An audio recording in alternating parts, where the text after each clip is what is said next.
Yesterday was Tuesday. That meant a midnight screening, if you live in the Los Angeles area, or at least on the West Coast, of the new episode of Mandalorian.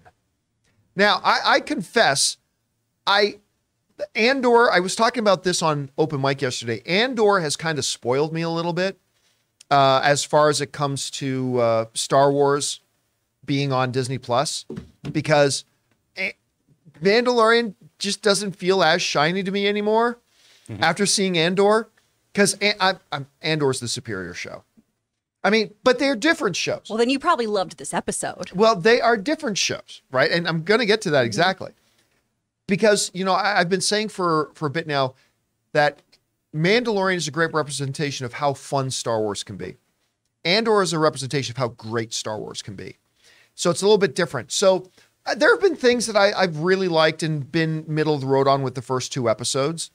Like, I really love the stuff with Bo-Katan. I love the whole thing about, you know, the fact that he's got his new quest, because that's the thing with a show like this popcorn Western thing, is the hero always has to be on a quest. And, you know, the quest was getting this child to a Jedi. Well, that quest is done. So now we need a new quest. And the new quest is redemption. And so with the first couple of episodes have been this kind of march or this quest for redemption. And I've really liked that aspect. Still some of the things incorporated in that I don't like Mandalorian is very filled with a lot of member berries. And like for some reason, I think in a drunken stupor, I think maybe Bob Iger one night out at a bar got really drunk and thought he was talking to the planet Tatooine and signed an imaginary contract with the planet Tatooine that you'll appear in at least 7 episodes of Mandalorian, I promise. You're the brightest star in this universe. The brightest, well, it's the furthest corner from it. We're going to change it up. This is canon now. We're gonna give you your limelight, Tatooine, and it doesn't matter if it makes no sense, one way or the other, we're always ending back up on Tatooine. So a little bit of this, a little bit of that. But holy crap, last week's episode I really enjoyed. Particularly the ending. It was when they get to the thing and they go down the water and the mythosaurs there. I was like, what? And I loved it. And finally, I like it when our movies and TV shows take our main protagonist and show them as not being invincible, right? So Mando himself needed to be saved not once, but twice in that episode. And that just makes me like the character more. So anyway, now we move into episode 3. And we won't give away any like major spoilers, but we can talk about the things that are released we've seen in the previews and we've seen in the trailers. You know, terrific TIE fighter battle. That was great. And here's the neat thing about it. The TIE fighter battle not only was visually great, there's a maneuver that Bo-Katan pulls in her ship. That was just one of those moments where I'm watching the show and I'm like, whoa, like it just like was really cool, right? And the cool thing about it too was lesser shows will just be like, oh, we need a space battle here. Okay, well, for no reason, let's just have a space battle. I won't say what the purpose was, but there was actually a narrative purpose for that fight with the TIE fighters. Because the way it ends, something happens that is a necessary step to move us on in the story. And again, if you saw the show, you know what we're talking about. If you didn't, don't worry about it. And then they pulled an Andor, where I was wondering how this doctor would fit in, because we saw the doctor from the first 2 seasons, the one who was working on cloning little baby Grogu, or at least maybe the midichlorians that Grogu carried. And I was wondering, what role is he going to play? Well, without going into the specifics of what the story is, we very quickly move away from Mando and Bo-Katan, and we go to this doctor.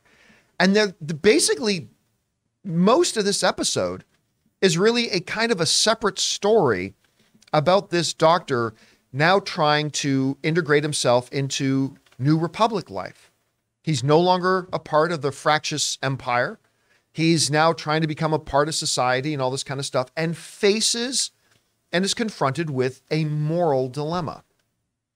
And in that aspect, that part of it felt very Andor-like.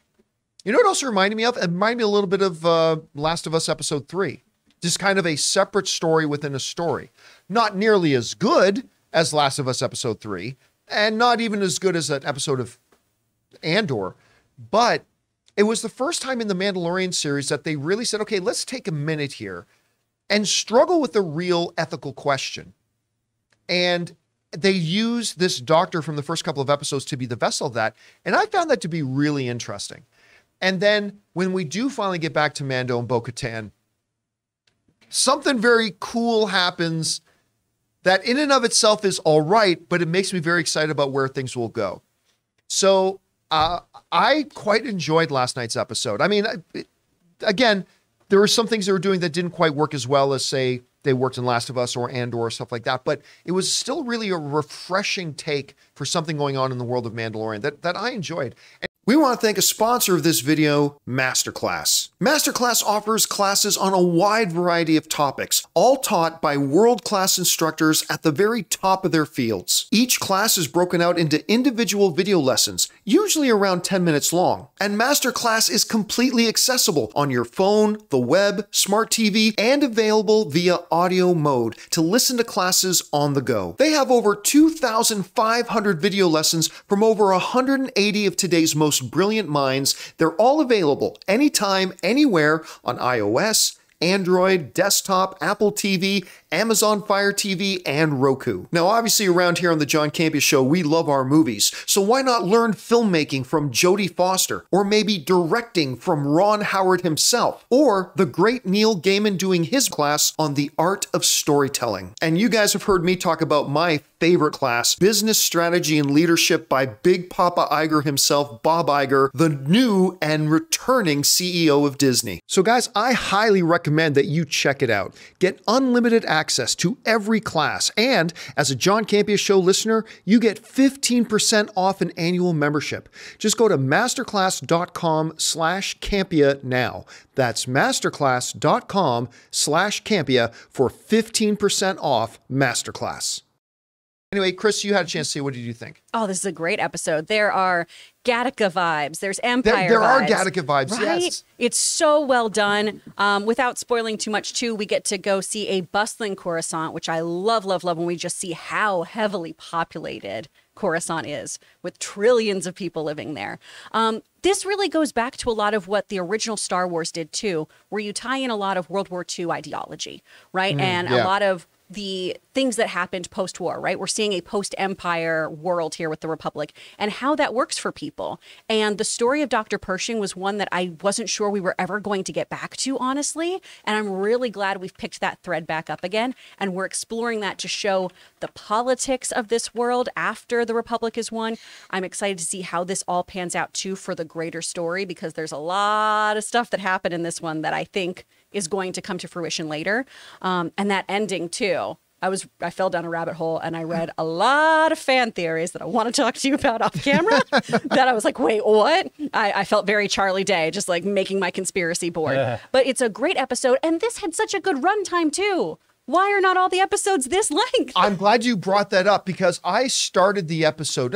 My normal pattern when I sit down to watch an episode of anything on Disney Plus or HBO, whatever is, I start playing it and then I hit the down button on my remote to bring up the timeline bar. Same. And then you can see how long the episode is. And I got about 10 minutes and I don't even want to look for Mandalorian anymore because they're traditionally so stupidly short. So I didn't even want to, but I got about 10 minutes into it and I thought, well, I'll check. And I was like, what was it, 50 minutes? 57. No. Was it 50? Well, I mean, with credits and everything. No, really? It was 57 with credits and everything? I thought it was like, anyway. I have to check since I watch it in the morning because I'm old. I was very pleasantly surprised. I was very, very pleasantly surprised, which makes me even more surprised. Ray, did you see the episode? Yes, I did. And it was almost an hour long. You stayed awake? You watched it? All right, I had to watch it 2 times. Okay. Right, now the world seems to make Here's what sense. happened. Last night, I put it on way too late, and it was good. It was good. And then I dozed off for a second. Like, well, I don't know. And I came back and it got to that guy's story. So I kept going back to the title screen just to check if I was watching Mandalorian, because it was like, even though that guy's story is very interesting and I was so into it, I had to keep checking, like, if I was watching Mandalorian Star or Wars Andor come on? or something like that. But I finished it this morning. It's a great episode. I have nothing else to say. I mean, without spoiling it, it's a great episode. I'm surprised with all the sci-fi go over my head stuff that was happening. I actually got all of it, and I'm actually into this this story of this what's he, a doctor? Yeah, Yeah, he's a yeah. scientist. I'm actually into what's going on there. It's crazy. It's crazy what happened with him. I will say too, just for me versus Andor, it's really nice to see other species in Star Wars. Right. I love seeing other aliens, and the minute that Mon Calamari walked on screen, I went, yes! I was so excited we're to see so other glad. people. Oh, and the cityscape. So beautiful. Yeah, they made Coruscant look really, really good. I was like, that Which I looks know. cool. Oh no, Yeah, that was Andor. oh. Oh, but look, I am gonna reveal one thing that happens, but it's completely you are. divorced of the story. Yeah. It has nothing to do with the story. It has nothing to do with the plot of the episode.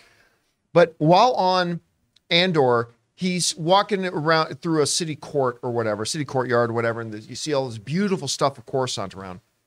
And there's a big rock sitting in the middle of the city square. It represents Tatooine. It's covered in sand. Yeah. So, and then he asks, "Oh, what's this?" And the person who's walking him around says, "Oh, that's the peak of the highest mountain on Coruscant." Which is so cool. And it's like, oh. And it's the only part of the planet you can actually still see. I thought that's actually really cool. Well, and I love that's that. when these shows do well, when they add to the kind of mythos and the literal geography of all of these things. Of the stuff that we think we already know so well. Yeah. Yeah. Anyway, guys, question is for you. What did you think of the newest episode of The Mandalorian? A little bit later this afternoon at about 3 p.m. Pacific Standard Time, I'm going to be doing our Mandalorian after show open spoiler discussion. If you'd like to come on by and join me for that, I hope that you do. Anyway, whatever you guys thought about this episode of Mandalorian, go ahead, jump on down into the comment section below and leave your thoughts there.